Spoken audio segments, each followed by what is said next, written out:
दुर्गा सप्तशती अध्याय तीसरा। सेनापतियों सहित महिषासुर का वध।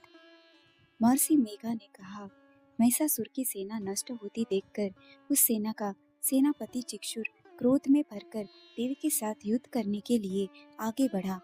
वह देवी पर इस प्रकार बाणों की वर्षा करने लगा मानो सुमेरु पर्वत पानी की धार बरसा रहा हो।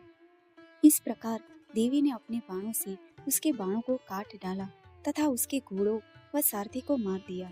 साथ ही उसके धनुष और उसकी अत्यंत ऊंची त्वचा को भी काट कर नीचे गिरा दिया। उसका धनुष कट जाने के पश्चात उसके शरीर के अंगों को भी अपने बाणों से बींध दिया। धनुष, घोड़ों और सारथी के नष्ट हो जाने पर वह असुर ढाल और तलवार लेकर देवी की तरफ आया। उसने अपनी तीक्ष्ण धार वाली तलवार से देवी के सिंह के मस्तक पर प्रहार किया और बड़े वेग से देवी की बाईं भुजा पर वार किया, किंतु देवी की बाईं भुजा को छूते ही उस दैत्य की तलवार टूटकर दो टुकड़े में हो गई। इससे दैत्य ने क्रोध में भरकर शूल हाथ में लिया और उसे भद्रकाली देवी की ओर फेंका। देवी की ओर आता हुआ वह शूल आकाश से गिरते हुए सूर्य के समान प्रज्वलित हो उठा। उस शूल को अपनी ओर आते हुए देखकर देवी ने भी शूल छोड़ा और महाअसुर के शूलों के 100 टुकड़े कर दिए और साथ ही महाअसुर के प्राण भी हर लिए। चिक्षुर के मरने पर देवताओं को दुख देने वाला चामर नामक दैत्य हाथी पर सवार होकर देवी से लड़ने के लिए आया और उसने आने के साथ ही शक्ति से प्रहार किया, किंतु देवी ने अपने हुंकार से ही उसे तोड़कर पृथ्वी पर डाल दिया। शक्ति को टूटा हुआ देखकर दैत्य ने क्रोध से लाल होकर शूल को चलाया, किंतु देवी ने उसको भी काट दिया। इतने में देवी का सिंह उछलकर हाथी के मस्तक पर सवार हो गया और दैत्य के साथ बहुत ही तीव्र युद्ध करने लगा। फिर वह दोनों लड़ते हुए हाथी से पृथ्वी पर आ गिरे और दोनों बड़े क्रोध से लड़ने लगे। फिर सिंह बड़े जोर से आकाश की ओर उछला और जब पृथ्वी की ओर आया तो अपने पंजे से चामर का सिर धड़ से अलग कर दिया। क्रोध से भरी हुई देवी ने शिला और वृक्ष आदि की चोटों से उदग्र को भी मार दिया। कराल को दांतों, मुक्कों और थप्पड़ों से चूर्ण कर डाला। क्रोध में हुई देवी ने गदा के प्रहार से उद्धत दैत्य को मार गिराया। हिंदीपाल से पाशपकल को बाणों से ताम्र तथा अंधक को मौत के घाट उतार दिया। तीनों नेत्रों वाली परमेश्वरी ने त्रिशूल से उग्रास्य, उग्रवीर्य और महाहनु नामक राक्षसों को मार गिराया। उसने अपनी तलवार से विडाल नामक दैत्य का सिर काट डाला तथा अपने बाणों से दुर्धर और दुर्मुख राक्षसों को यमलोक को पहुंचा दिया। इस प्रकार जब महिषासुर ने देखा कि देवी ने मेरी सेना को नष्ट कर दिया है, तो वह वैसे का रूप धारण कर देवी के गणों को दुख देने लगा। उन गणों में कितनों को उसने मुख के प्रहार से, कितनों को खुराक से, कितनों को पूंछ से, कितनों को सींगों से, बहुतों को दौड़ने के वेग से, अनेकों को सिंह नाद से, कितनों को चक्कर देकर और कितनों को श्वास वायु के झोंकों से पृथ्वी पर गिरा दिया। वह दैत्य इस प्रकार गणों की सेना को गिराकर देवी के सिंह को मारने के लिए दौड़ा। इस पर देवी को बड़ा गुस्सा आया। उधर दैत्य भी क्रोध में भरकर धरती को खुरों से खोदने लगा तथा सींगों से पर्वतों को उखाड़कर धरती पर फेंकने लगा और मुख से शब्द करने लगा। महिषासुर के वेग से चक्कर देने के कारण पृथ्वी क्षुब्ध होकर फटने लगी। उसकी पूंछ से टकराकर समुद्र चारों ओर फैलने लगा। हिलते हुए सींगों के आघात से मेघ खंड खंड हो गए और श्वास से आकाश में उड़ते हुए पर्वत फटने लगे। इस तरह क्रोध में भरे हुए राक्षस को देख चंडिका को भी क्रोध आ गया और वह उसे मारने के लिए क्रोध में भर गई। देवी ने पांस फेंक कर दैत्य को बांध लिया और उसने बंध जाने पर दैत्य का रूप त्याग दिया और सिंह का रूप बना लिया। और ज्यों ही देवी का उसका सिर काटने के लिए तैयार हुई कि उसने पुरुष का रूप बना लिया, जो कि हाथ में तलवार लिए हुए था। देवी ने तुरंत ही अपने बाणों के साथ उस पुरुष को उसकी तलवार ढाल सहित बींध डाला। इसके पश्चात वह हाथी के रूप में दिखाई देने लगा। अपनी लंबी सूंड से देवी के सिंह को खींचने लगा और गरजने लगा। देवी ने अपनी तलवार से उसकी सूंड काट डाली। तब राक्षस ने एक बार फिर पैसे का रूप धारण कर लिया और पहले की तरह चर अचर जीवों सहित समस्त त्रिलोकी को व्याकुल करने लगा। इसके पश्चात क्रोध में भरी हुई देवी बारंबार उत्तम मधु का पान करने लगी और लाल लाल नेत्र करके हंसने लगी। उधर बलवीर्य तथा मत्स्य क्रुद्ध हुआ दैत्य भी गरजने लगा। अपने सींगों से देवी पर पर्वतों को फेंकने लगा। देवी अपने बाणों से उसके फेंके हुए पर्वतों को चूर्ण करती हुई बोली, ओ मूढ़, जब तक मैं मधुपान कर रही हूँ तब तक तू गरज ले, और इसके पश्चात मेरे हाथों से तेरी मृत्यु हो जाने पर देवता गरजेंगे। महर्षि मेघा ने कहा। यो कहकर देवी उछलकर उस दैत्य पर जा चढ़ी और उसको अपने पैर से दबाकर सूल से उसके गले पर आघात किया। देवी के पैर से दबने पर भी दैत्य अपने दूसरे रूप से अपने मुख से बाहर होने लगा। अभी वह आधा ही बाहर निकला था कि देवी ने अपने प्रभावों से उसे रोक दिया। जब वह आधा निकला हुआ ही दैत्य युद्ध करने लगा तो देवी ने अपनी तलवार से उसका सिर काट दिया। इसके पश्चात सारी राक्षस सेना हाहाकार करती हुई वहां से भाग खड़ी हुई और सब देवता अत्यंत प्रसन्न हुए तथा ऋषियों महर्षियों सहित देवी की स्तुति करने लगे। गंधर्व राज गान करने तथा अप्सराएं नृत्य करने लगी।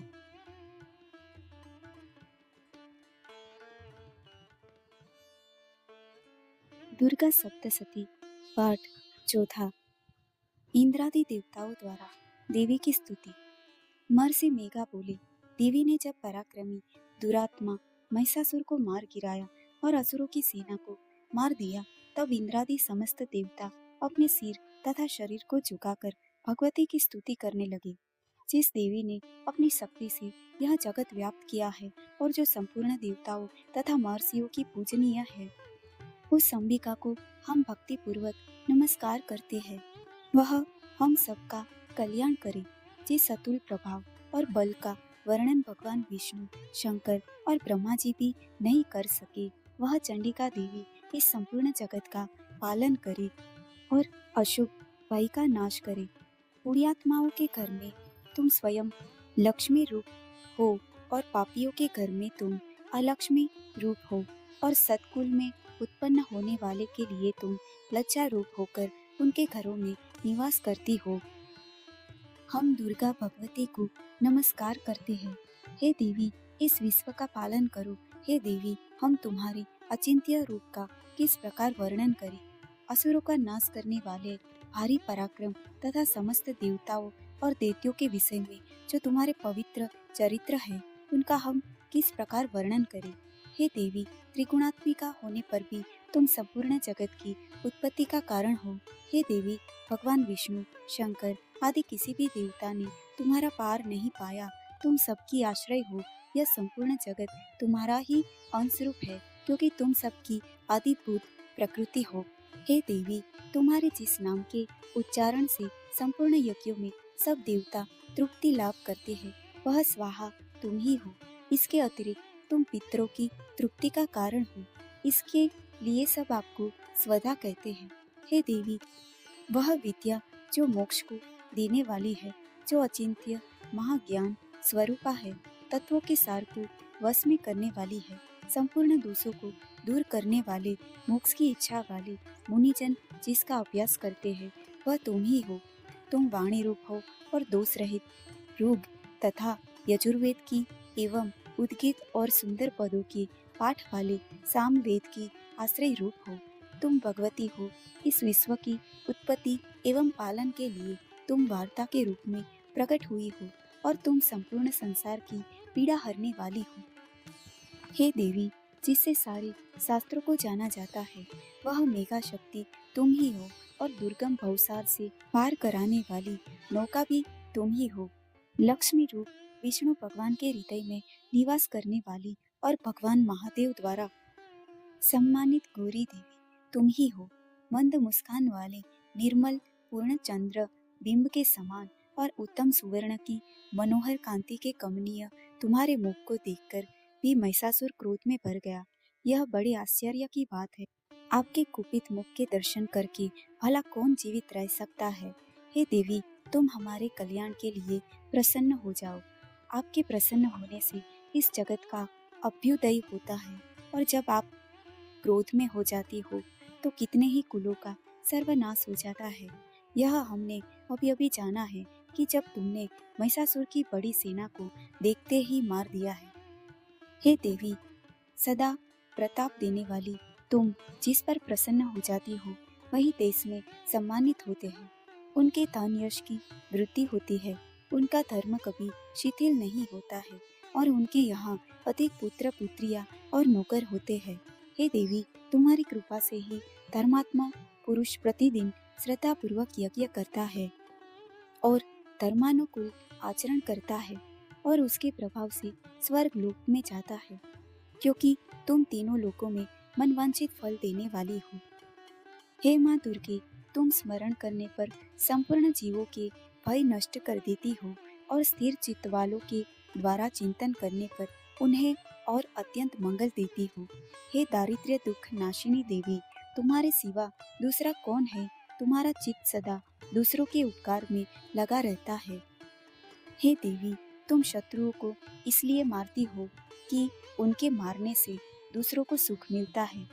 वह चाहे नरक में जाने के लिए चिरकाल तक पाप करते रहे हो, किंतु तुम्हारे साथ युद्ध करके सीधे स्वर्ग को जाए, इसीलिए तुम उनका वध करती हो। हे देवी, क्या तुम दृष्टिपात मात्र से समस्त असुरों को भस्म नहीं कर सकती? अवश्य ही कर सकती हो, किंतु तुम्हारा शत्रुओं को शस्त्रों के द्वारा मारना इसीलिए है कि शस्त्रों के द्वारा मरकर वे स्वर्ग को जाएं।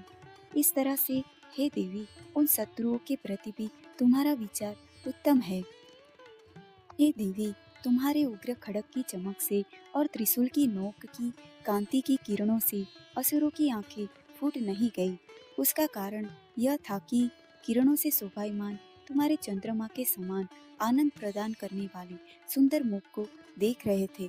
हे देवी, तुम्हारे शील बुरे वृत्तांत को दूर करने वाला है, और सबसे अधिक तुम्हारा रूप है, जो न तो कभी चिंतन में आ सकता है और न जिसकी दूसरों से कभी तुलना ही हो सकती है।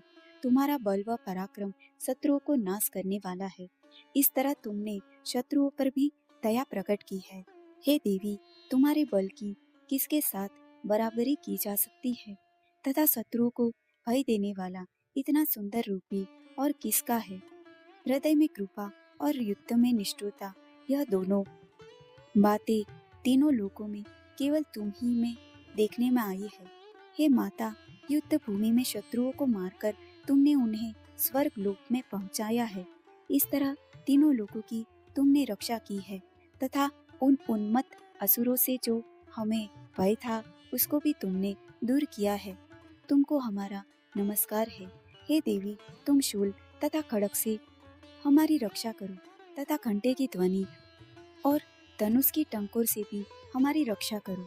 हे चंडिके, आप अपने शूल को घुमाकर पूर्व पश्चिम उत्तर तथा दक्षिण दिशा में हमारी रक्षा करो। तीनों लोकों में जो तुम्हारे सौम्य रूप है तथा घोर रूप है, उनसे हमारी रक्षा करो, तथा इस पृथ्वी की रक्षा करो। हे अंबिके, आपके कर पल्लवों में जो खड़ग, शूल और गदा आदि शस्त्र शोभा पा रहे हैं, उनसे हमारी रक्षा करो।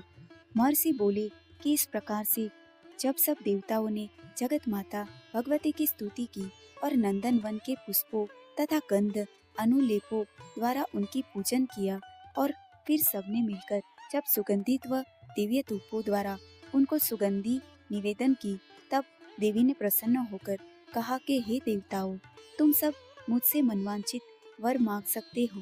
देवता बोले, हे भगवती, तुमने हमारा सब कुछ कार्य कर दिया, अब हमारे लिए कुछ भी मांगना बाकी नहीं रहा, क्योंकि तुमने हमारे शत्रु महिषासुर को मार डाला है। हे महेश्वरी, तुम इस पर भी यदि हमें कोई वर देना चाहती हो तो बस इतना वर दो कि जब जब हम आपका स्मरण करें तब तब आप हमारी विपत्तियों को हरण करने के लिए हमें दर्शन दिया करो। हे अंबिके, जो कोई भी तुम्हारी स्तुति करे, तुम उनको वित्त समृद्धि और वैभव देने के साथ ही उनके धन और स्त्री आदि संपत्ति बढ़ावे और सदा हम पर प्रसन्न रहे। महर्षि बोले, हे राजन, देवताओं ने जब जगत के लिए तथा अपने लिए इस प्रकार प्रश्न किया तो बस तथास्तु कहकर देवी अंतर्ध्यान हो गई। हे भोग, जिस प्रकार तीनों लोगों का हित चाहने वाली यह भगवती देवताओं के शरीर से उत्पन्न हुई थी, वह सारा वृतांत मैंने तुझसे कह दिया। और इसके पश्चात दुष्ट असुरों तथा शुंभ निशुंभ का वध करने और सब लोगों की रक्षा करने के लिए जिस प्रकार गौरी देवी के शरीर से उत्पन्न हुई थी, वह सारा वृतांत मैं यथावत वर्णन करता हूँ।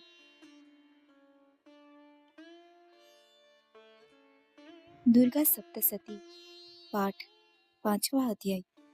देवताओं द्वारा देवी की स्तुति।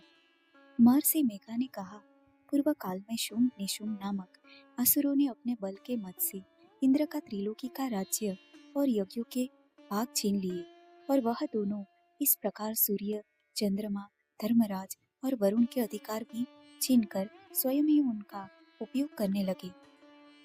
वायु और अग्नि का कार्य भी वही करने लगे, और इसके पश्चात उन्होंने जिन देवताओं का राज्य छीना था उनको अपने अपने स्थान से निकाल दिया। इस तरह से अधिकार छीने हुए दैत्यों तथा दैत्यों द्वारा निकाले हुए देवता अपराजिता देवी का स्मरण करने लगे कि देवी ने हमको वर दिया था कि मैं तुम्हारी संपूर्ण विपत्तियों को नष्ट करके रक्षा करूंगी। ऐसा विचार कर सब देवता हिमालय पर गए और भगवती विष्णु माया की स्तुति करने लगे। देवताओं ने कहा, देवी को नमस्कार है, शिव को नमस्कार है, प्रकृति और भद्रा को नमस्कार है। हम लोग रौद्र, नित्या और गौरी को नमस्कार करते हैं। ज्योत्स्नामयी, चेंदु रूपिणी व सुख रूपा देवी को निरंतर नमस्कार है। शरणागतों का कल्याण करने वाली वृद्धि और सिद्धि रूपा देवी को हम बार बार नमस्कार करते हैं। और नैऋति राजाओं की लक्ष्मी तथा सर्वाणी को नमस्कार है। दुर्गा को, दुर्ग स्थलों को पार करने वाली दुर्गा परा को, सारा सर्वकारिणी, ख्याति, कृष्ण और धूम्र देवी को सदैव नमस्कार है। अत्यंत सौम्य तथा अत्यंत रुद्र रूपा को हम नमस्कार करते हैं। उन्हें हमारा बारंबार प्रणाम है। जगत की आधारभूत कृति देवी को बार बार नमस्कार करते हैं। जिस देवी को प्राणी मात्र विष्णु माया कहते हैं, उसको नमस्कार है, उसको नमस्कार है, उसको नमस्कार है। जो देवी संपूर्ण प्राणियों में चेतना कहलाती है, उसको नमस्कार है। जो देवी संपूर्ण प्राणियों में बुद्धि रूप से स्थित है, उसको नमस्कार है। जो देवी सब प्राणियों में निंद्रा रूप से विराजमान है, उसको नमस्कार है। जो देवी संपूर्ण प्राणियों में क्षुधा रूप से विराजमान है, उसको नमस्कार है। जो देवी संपूर्ण प्राणियों में छाया रूप से स्थित है, उसको नमस्कार है। जो देवी सब प्राणियों में शक्ति रूप से स्थित है, उसको नमस्कार है। जो देवी संपूर्ण प्राणियों में तृष्णा रूप से स्थित है, उसको नमस्कार है। जो देवी सब प्राणियों में शांति रूप से स्थित है, उसको नमस्कार है। जो देवी सब प्राणियों में जाति रूप से स्थित है, उसको नमस्कार है। जो देवी सब प्राणियों में लज्जा रूप से स्थित है, उसको नमस्कार है। जो देवी संपूर्ण प्राणियों में श्रद्धा रूप से स्थित है, उसको नमस्कार है। जो देवी संपूर्ण प्राणियों में कांति रूप से स्थित है, उसको नमस्कार है। जो देवी सब प्राणियों में लक्ष्मी रूप से स्थित है, उसको नमस्कार है। जो देवी संपूर्ण प्राणियों में वृत्ति रूप से स्थित है, उसको नमस्कार है। जो देवी सब प्राणियों में स्मृति रूप से विराजमान है, उसको नमस्कार है। जो देवी सब प्राणियों में दया रूप से स्थित है, उसको नमस्कार है। जो देवी सब प्राणियों में तुष्टि रूप से स्थित है, उसको नमस्कार है। जो देवी संपूर्ण प्राणियों में मातृ रूप से स्थित है, उसको नमस्कार है। जो देवी संपूर्ण प्राणियों में भ्रांति रूप से स्थित है, उसको नमस्कार है। जो देवी संपूर्ण प्राणियों में नित्य व्याप्त रहती है, उसको नमस्कार है। जो देवी चैतन्य रूप से इस संपूर्ण संसार को व्याप्त करके स्थित है, उसको नमस्कार है, उसको नमस्कार है, उसको नमस्कार है। पूर्व काल में देवताओं ने अपने अभिष्ट फल पाने के लिए जिसकी स्तुति की है, और देवराज इंद्र ने बहुत दिनों तक जिसका सेवन किया है, वह कल्याण की साधना भूता ईश्वरी हमारा कल्याण और मंगल करे तथा सारी विपत्तियों को नष्ट कर डाले। असुरों के सताए हुए हम संपूर्ण देवता उस परमेश्वरी को इस समय नमस्कार करते हैं, तथा जो भक्ति पूर्वक स्मरण किए जाने पर तुरंत ही सब विपत्तियों को नष्ट कर देती है। वह जगदम्बा इस समय भी हमारा मंगल करके हमारी समस्त विपत्तियों को दूर करे। महर्षि मेघा ने कहा, हे राजन, इस प्रकार जब देवता स्तुति कर रहे थे तो उसी समय पार्वती देवी गंगा में स्नान करने के लिए आई। तब उनके शरीर से प्रकट होकर शिवा देवी बोली, शुंभ दैत्य के द्वारा स्वर्ग से निकले हुए और सोम से हारे हुए यह देवता मेरी स्तुति कर रहे हैं। पार्वती के शरीर से अंबिका निकली थी, इसीलिए उसको संपूर्ण लोक में कौशिकी कहते हैं। कौशिकी के प्रकट होने से पश्चात पार्वती देवी के शरीर का रंग काला हो गया और वह हिमालय पर रहने वाली कालिका देवी के नाम से प्रसिद्ध हुई। फिर सोम और निशुंभ के दूत चंडमुंड वहां आए और उन्होंने परम मनोहर रूप वाली अंबिका देवी को देखा।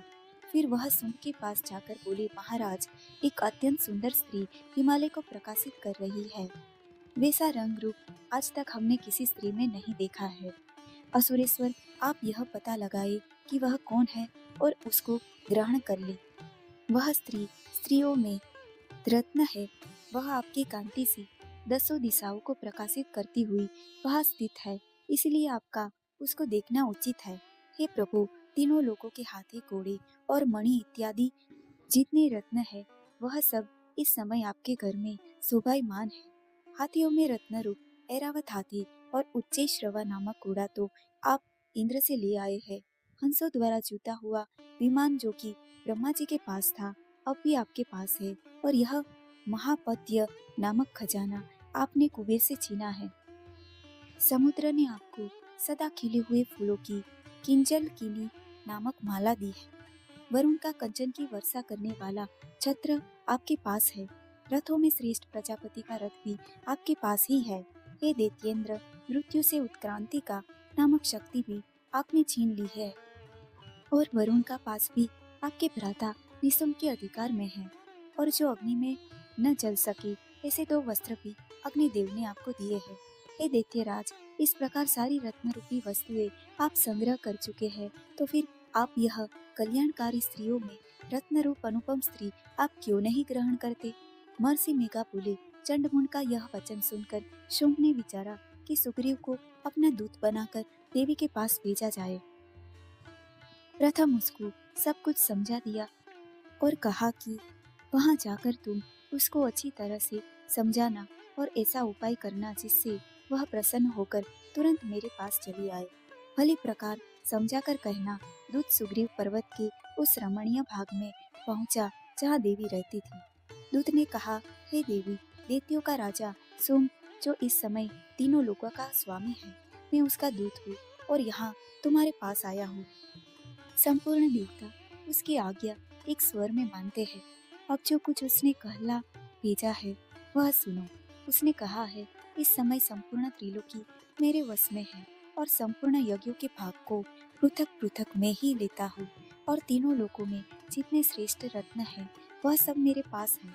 देवराज इंद्र का वाहन ऐरावत मेरे पास है जो मैं छीन लिया है। उच्चैश्रवा नामक घोड़ा जो क्षीर सागर मंथन करने से प्रकट हुआ था, उसे देवताओं ने मुझे समर्पित किया है।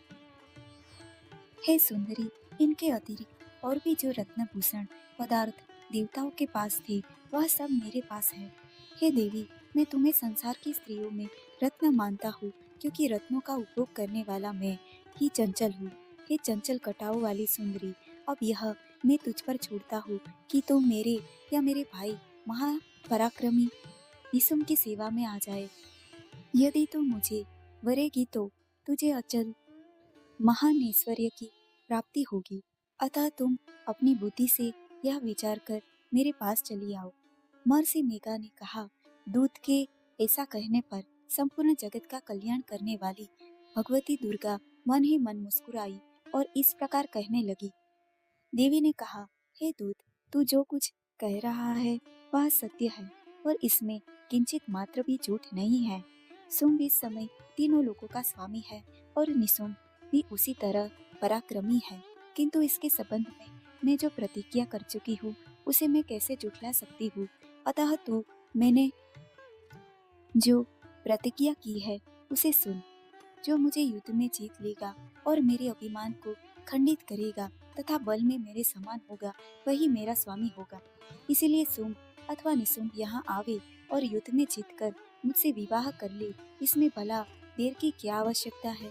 दूत ने कहा, हे देवी, तुम अभिमान में भरी हुई हो, मेरे सामने तुम ऐसी बात न करो। इस त्रिलोकी में मुझे तो ऐसा कोई दिखाई नहीं देता जो कि शुंभ और निशुंभ के सामने ठहर सके।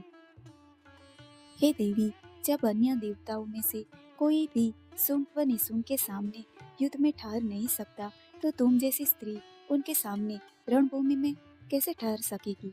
जिन शुंभ आदि असुरों के सामने इंद्र आदि देवता भी नहीं ठहर सके, तो फिर तुम अकेली स्त्री उसके सामने कैसे ठहरोगी। अतः तुम मेरा कहना मानकर उसके पास चली जाओ, नहीं तो जब वह तुम्हें केस पकड़कर घसीटते हुए ले जाएंगे तो तुम्हारा गौरव नष्ट हो जाएगा। इसलिए मेरी बात मान लो। देवी ने कहा, जो कुछ तुमने कहा ठीक है। शुंभ और निशुंभ बड़े बलवान है, लेकिन मैं क्या कर सकती हूँ, क्योंकि मैं बिना विचारे प्रतिज्ञा कर चुकी हूँ। इसीलिए तुम जाओ और मैंने जो कुछ भी कहा है वह सब आदर पूर्वक असुरेंद्र से कह दो। इसके पश्चात जो वह उचित समझे वह करे। दुर्गा सप्तशती 5वां अध्याय समाप्तम।